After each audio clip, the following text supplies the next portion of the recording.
Hello students, आज की video हम करने वाले हैं क्षितिज भाग 2 कक्षा 10वीं का पद फर्स्ट चैप्टर जो है काव्य खंड का। तो भावार्थ देखेंगे इस वीडियो में। हम तो सबसे पहले देख लेते हैं कवि परिचय। कवि जो है इसके सूरदास है। सूरदास का जन्म जो है 1478 में माना जाता है। ये एक मान्यता के अनुसार जो है इनका जन्म मथुरा के निकट रुनकता या रेणुका क्षेत्र में हुआ था, जबकि दूसरी मान्यता के अनुसार इनका जन्म स्थान दिल्ली के पास ही माना जाता है। महाप्रभु वल्लभाचार्य के शिष्य सूरदास अष्टछाप के कवियों में सर्वाधिक प्रसिद्ध है।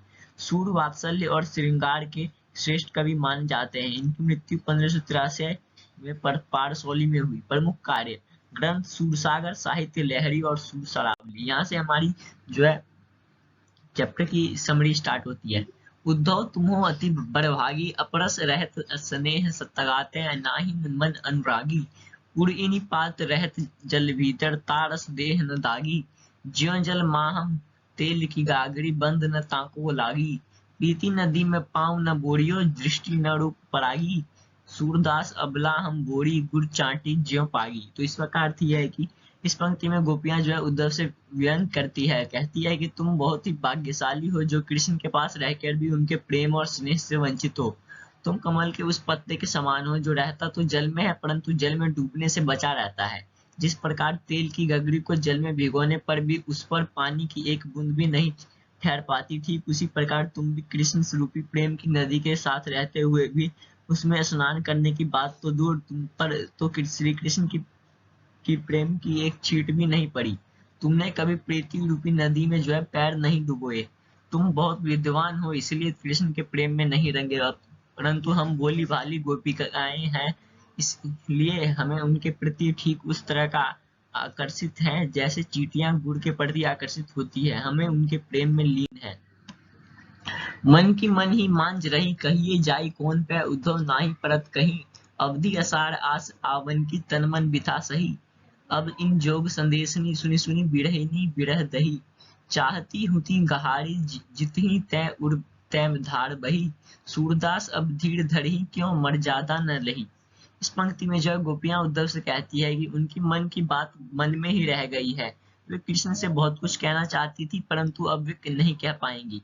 वे उद्धव को अपने संदेश देने को उचित पात्र नहीं समझती है और कहती है कि उन्हें बातें सिर्फ कृष्ण से कहनी है, किसी और को कहकर संदेश नहीं भेज सकती।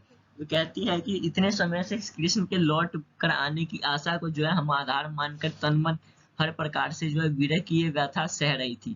ये सोचकर कि वे आएंगे तो हमारे सारे दुख दूर हो जाएंगे, परंतु श्री कृष्ण ने हमारे लिए ज्ञान योग का संदेश भेजकर हमें और भी दुखी कर दिया है। हम विरह की आग में और भी जलने लगे हैं। ऐसे समय में जो है कोई अपने रक्षक को पुकारता है, परंतु हमारे जो रक्षक हैं वही आज हमारे दुख का कारण है। हे उद्धव, अब हम धीरज क्यों धरें, कैसे धरें जब हमारी आशा का एकमात्र तिनका भी डूब गया। प्रेम की मर्यादा है कि प्रेम के बदले प्रेम ही दिया जाए, पर श्री कृष्ण ने हमारे साथ छल किया है, उन्होंने मर्यादा का जो है उल्लंघन किया है। हम हमारे हरि हारिल की लकड़ी, मन क्रम वचन नंद नदन उड़, यह दृढ़ कड़ी पकड़ी। जागत सोवत स्वप्न दिवस निशी, कान कान जकड़ी। सुनत जोग लागत है ऐसा, ज्यों कड़वी ककड़ी। सूतो व्याधि हमको ले आए, देखी सुनी न कड़ी। यह तो सुर तिन्ही ले सौंपो, जिनके मन चकड़ी। इन पंक्तियों में गोपियां कहती है कि श्री कृष्ण उनके लिए जो है हारिल की लकड़ी है। जिस तरह हारिल पक्षी लकड़ी के टुकड़े को अपने जीवन का सहारा मानता है, उसी प्रकार श्री कृष्ण भी गोपियों के जीवन का आधार है। उन्होंने मन क्रम और वचन से जो है नंद बाबा के पुत्र कृष्ण को अपना माना है। गोपियां कहती है कि जागते हुए, सोते हुए, दिन में, रात में, स्वप्न में हमारा रोम रोम जो है कृष्ण नाम जपता रहता है।